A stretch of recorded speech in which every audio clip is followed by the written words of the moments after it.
Today, we'll be talking about prayer calls, how the Spirit of God leads you to pray. For some people, they pray when they have prayer sessions at the church. That's a great idea. Others pray when they're facing challenges. It's also a helpful way. But it's essential and important to set aside some time for prayer, regularly and with intensity.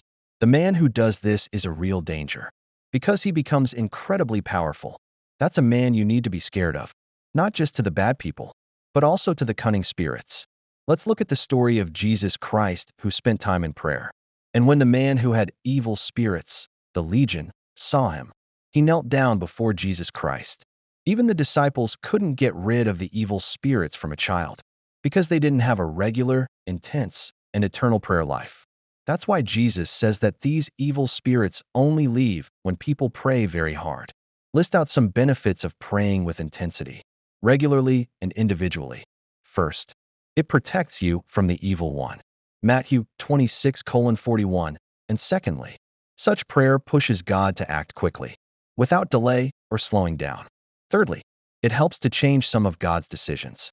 Isaiah 38 verses 2-3. Prayer is not just about asking God for help. It's most importantly about spending time with Him, constantly. When you practice regular and individual prayer, it makes you strong in the Spirit and above all, because the Holy Spirit in the book of Acts 2 came down with persistence in prayer. Without prayer, we cannot be powerful, strong in the Spirit, and by our words. Let's come back to how we know when God, the Eternal, calls us to pray with intensity, regularly and individually. 1. Everyone is leaving you.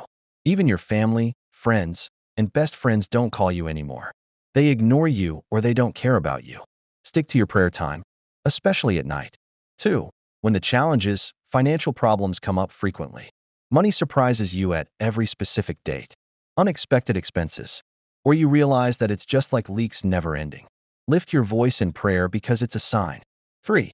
Keep making unfounded accusations. When you pray intense, regularly, and individually, everything changes. For when you feel like taking a break from the social stuff with other people. So don't hesitate to use your prayer time. If you need more signs, look for them in God's words. When you practice this kind of prayer, everything changes.